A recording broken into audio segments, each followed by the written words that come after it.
وہ لوگ جو اپنے مال فی سبیل اللہ خرچ کرتے ہیں پھر نہیں پیچھے لاتے جو انہوں نے خرچ کیا، کوئی احسان اور نہ کوئی ایذا، تو وہ احسان نہیں جتاتے، یعنی بوجھ نہیں ڈالتے، مصیبت نہیں بنتے.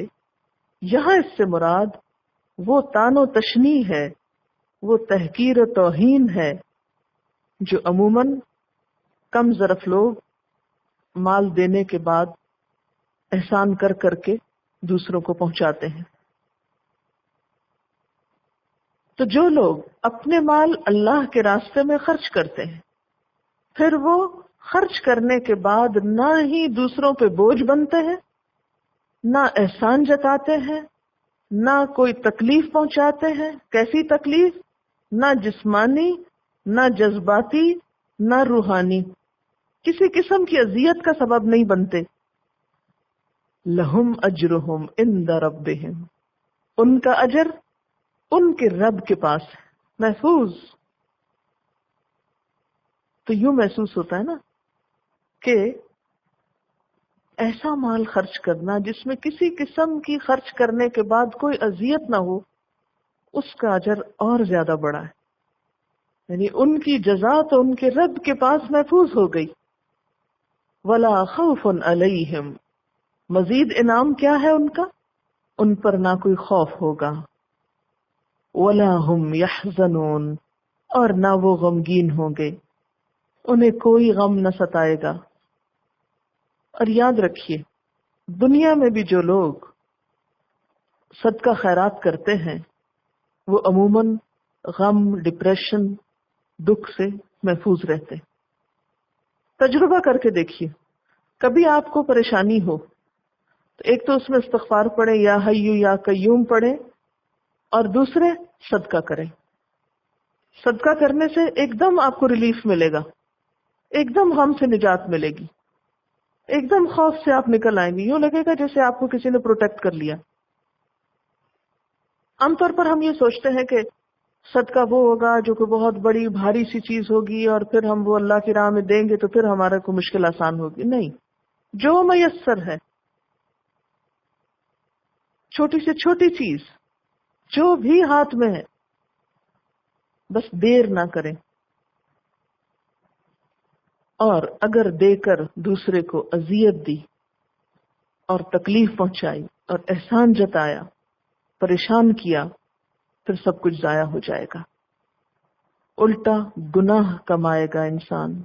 خرچ کرنے کے ثواب کی بجائے اور اس کے صدقہ جاریہ بننے کی بجائے کیا بن جائے گا؟ گناہ کبیرہ بن جائے گا. نبی صلی اللہ علیہ وسلم نے فرمایا 3 قسم کے لوگوں سے اللہ تعالیٰ قیامت کے دن بات چیت نہ کرے گا، نہ ان کی طرف نظر رحمت سے دیکھے گا، نہ انہیں پاک کرے گا، بلکہ ان کے لیے دردناک عذاب ہے. نمبر 1، دے کر احسان جتانے والا. بار بار مینشن کرنا، کبھی ڈائریکٹلی، کبھی انڈائریکٹلی، کبھی سامنے، کبھی دوسروں کے پاس جا کے. کہ بعض اوقات ایسا بھی ہوتا ہے نا کہ کوئی آپ کو دے کر آپ کے سامنے کچھ نہیں کہتا لیکن دوسروں کو جا کے بتاتا ہے، میں نے اس کے ساتھ یہ کیا، اس کا یہ بھلا کیا، اس کو یہ دیا، پوری لسٹ گناتا ہے. تو جب لینے والے کو پتہ چلتا ہے تو اس کے لیے وہ چیز سخت غم اور تکلیف کا سبب بنتی، کیونکہ اس میں انسان اپنی بے عزتی اور رسوائی محسوس کرتا ہے. دوسرا، ٹخنوں سے نیچے تہبند لٹکانے والا. یعنی فخر و غرور کی وجہ سے اہل عرب کی عادت یہ تھی کہ جو تہبند وغیرہ باندھتے تھے وہ نیچے کی چادر اس کو پاؤں کے اور جوتوں کے نیچے تک لے جاتے اور خود آگے آگے چلتے، پیچھے پیچھے وہ لٹکاتے چلے جاتے. ایسا شخص بھی اللہ تعالیٰ کو ناپسند ہے. اور تیسرے، اپنے سودے کو جھوٹی قسم کھا کے بیچنے والا. ایسے لوگ قیامت کے دن اللہ تعالیٰ کی رحمت سے محروم ہوں گے. بھلی بات اور معاف کر دینا بہتر ہے اس صدقے سے پیچھے آتی ہے اس کے اذیت، تکلیف. اگر کوئی شخص مال خرچ کر کے اپنی زبان سنبھال نہیں سکتا، احسان جتانے سے باز نہیں رہ سکتا، تو پھر اس کو کیا کرنا چاہیے؟ پہلے اپنے اخلاق کی درستگی کی طرف توجہ کرنی چاہیے. ایسے میں وہ دوسرے کے ساتھ نرمی سے بات کرنا سیکھے، بھلی بات کرے، کسی کی بھلائی کی، کسی کو اچھا مشورہ دے، نرمی سے بات کرے.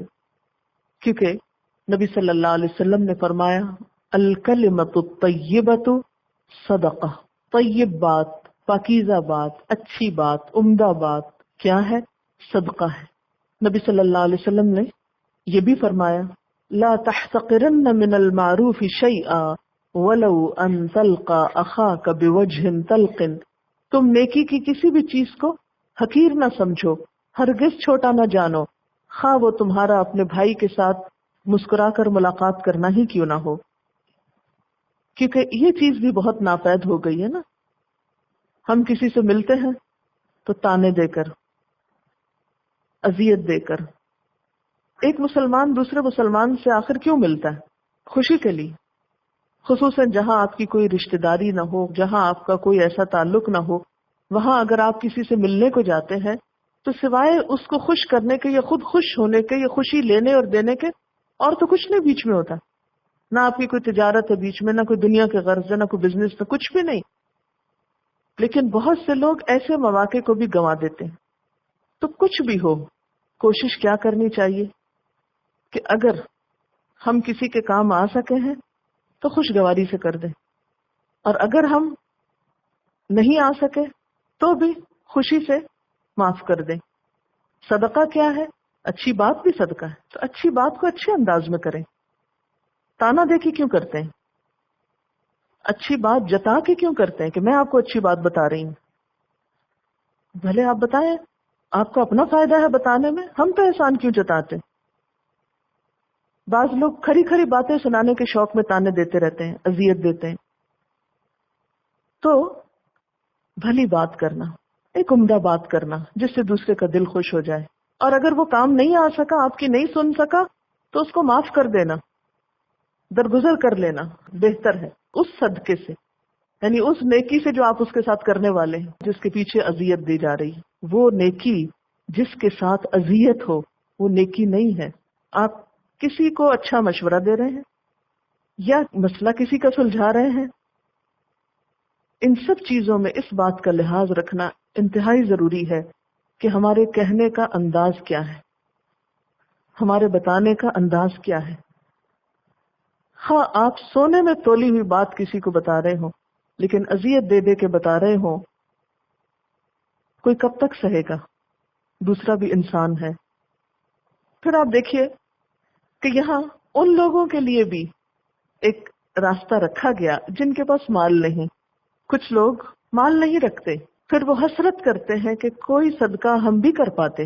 ایسے لوگ اگر پیسہ نہیں ہے تو وہ اچھی باتوں کا ہی صدقہ کر دیا کریں، نیکی کی بات، اور دوسروں کے قصور اور تکلیفوں کو معاف کر دینا اس صدقے سے بہتر ہے جس کے پیچھے اذیت آتی ہو۔ بعض اوقات ایسا بھی ہوتا ہے کہ جو سوالی ہوتا ہے، مثلاً آپ سے کوئی کچھ لینے آیا ہے، وہ آپ کو اریٹیٹ کرتے ہیں، آپ کے پاس اس وقت ہوتا نہیں، آپ شرمندہ ہوتے ہیں، بعض اوقات اتنا نہیں ہوتا کہ آپ دوسرے کو دے سکیں۔ تو ایسے میں اس سوالی کو جو پریشان کر رہا ہو اور آپ اس کو یہ کہنا چاہتے ہو معاف کر بابا، وضع کہتے ہیں معاف کر، تو اس معاف کرنے میں بھی نرمی ہونی چاہیے، یہ کہنے میں بھی کہ معاف کرو، اس میں روڈنس نہیں ہونی چاہیے۔ یعنی سوالی کا بے ڈھنگا سوال اور سوالی کا چمٹ چمٹ کے مانگنا اور پیچھے پڑ جانا، ان چیزوں کو بھی خوش دلی سے گوارا کر لینا چاہیے۔ بعض اوقات آپ نے دیکھا ہوگا کہ آپ کسی فقیر کو کچھ دیتے ہیں تو اس کے بعد وہ آپ کو 10 سنا کے جاتا ہے، بعض اوقات لیتا ہی نہیں، یہ اپنے پاس ہی رکھو، تو اس وقت پھر آپ اس کو جلی کٹی سناتے ہیں۔ ایسے میں کیا کرنا چاہیے؟ معاف کر دینا چاہیے۔ تو قول معروف اس وقت بھی جب آپ کسی کی کوئی مدد کر رہے ہو، کوئی خدمت کر رہے ہو، اور اس وقت بھی جب آپ کے پاس مال نہ ہو اور آپ صرف اچھی بات کے ساتھ صدقہ کرنا چاہتے ہو۔ ویسے تو صدقہ دینا ہر انسان کے لیے ضروری ہے، نبی صلی اللہ علیہ وسلم نے فرمایا ہر مسلمان کے لیے صدقہ دینا ضروری ہے۔ صحابہ نے عرض کیا یا رسول اللہ صلی اللہ علیہ وسلم، جس کے پاس مال نہ ہو، یعنی جس کے پاس مال نہ ہو وہ کیا کرے، وہ کیسے صدقہ دے؟ آپ نے فرمایا وہ ہاتھ سے محنت کرے، خود بھی فائدہ اٹھائے اور خیرات بھی کرے۔ صحابہ نے عرض کیا اگر یہ بھی نہ ہو سکے، فرمایا اچھی بات پر عمل کر لے اور بری بات سے پرہیز کرے، اس کے لیے یہ بھی صدقہ ہے۔ نبی صلی اللہ علیہ وسلم نے یہ بھی فرمایا اتقوا النار ولو بشق تمرۃ، آگ سے بچو، خواہ کھجور کا ایک ٹکڑا دے کر ہی کیوں نہ بچو۔ حضرت ابو ہریرہ رضی اللہ تعالیٰ عنہ کہتے ہیں کہ میں نے رسول اللہ صلی اللہ علیہ وسلم سے پوچھا کون سا صدقہ افضل ہے؟ فرمایا تنگ دست جو اپنی محنت میں سے صدقہ کرے، یعنی کس کا صدقہ سب سے اچھا ہے؟ جو اپنی محنت میں سے صدقہ کرے، اور ان سے ابتدا کرے جو تیرے زیر کفالت ہیں، یعنی پہلے کن کو دے؟ جن کی ضروریات پوری کرنا اس کے ذمہ ہے. کیونکہ بہت سے لوگوں کو آپ نے دیکھا ہوگا کہ وہ ادھر ادھر رشتہ داروں کے بچوں کو تو خوب دیتے رہتے ہیں ناموری کے لیے، اپنے بچوں کی فیس بھی نہیں دیتے. ایک دفعہ ایک آدمی نے نبی صلی اللہ علیہ وسلم سے پوچھا کہ کون سا صدقہ افضل ہے؟ آپ نے جواب دیا کہ تو صدقہ کرے تندرستی کی حالت میں، جبکہ تو حرص رکھتا ہو، یعنی ابھی اپنی ضروریات ہو اور فقر سے ڈرتا ہو اور دولت کی طمع رکھتا ہو، لہذا صدقہ کرنے میں جلدی کرو، ایسا نہ ہو کہ جان لبوں پر آ جائے اور تو کہنے لگے کہ یہ فلاں کو دے دو، اتنا فلاں کو دے دو، حالانکہ اس وقت مال اس کا نہیں بلکہ اس کے وارثوں کا ہو گیا. اب تو یہ ہے ہی دوسروں کا، اب تمہارے کہنے یا نہ کہنے سے کیا فرق پڑتا ہے. واللہ غنی حلیم، اور اللہ بے نیاز ہے، بردبار ہے. اللہ بے نیاز ہے یعنی اسے تمہارے مال کی ضرورت نہیں کہ تم احسان جتا جتا کے دو. بردبار ہے کہ دیکھو تمہیں کتنا کچھ دیتا ہے، پھر بھی تم اس کی ناراضگی کے سامان کرتے رہتے ہو، پھر بھی وہ دیتا رہتا ہے. یہاں سے ایک اور بات پتہ چلتی ہے، بسا اوقات انسان دینے میں اس کو دیتا ہے جو اسے دیتا ہے یا اس کی پسند کا شخص ہوتا ہے نا، اور ہم اس کو نہیں دیتے جو ہماری مرضی کا نہیں ہوتا. مثلا رشتہ داروں میں سے بھی ہم جب کچھ دینے لگتے ہیں تو کن رشتہ داروں کو اچھا دیں گے؟ جو ہم کو اچھے لگتے ہیں، اور جو ہم کو تنگ کرتے ہیں وہاں بدلہ لے لیں گے. نہیں، جب اچھا کرنے لگے تو ہر ایک سے اچھا کریں، ہر ایک کو اس کے مقام پہ رکھ کے اچھا کریں، اور اس وقت یہ سوچیں کہ ہم بھی اللہ تعالیٰ کی کتنی نافرمانیاں کرتے ہیں، پھر بھی وہ ہمیں دیتا رہتا ہے نا. کبھی ایسا ہوا کہ آپ نے نماز نہ پڑھی اور آپ کا کھانا بند ہو گیا؟ نہیں، کیسے کیسے غلط کام کرتے ہیں پھر بھی اللہ ہم کو دیتا رہتا ہے.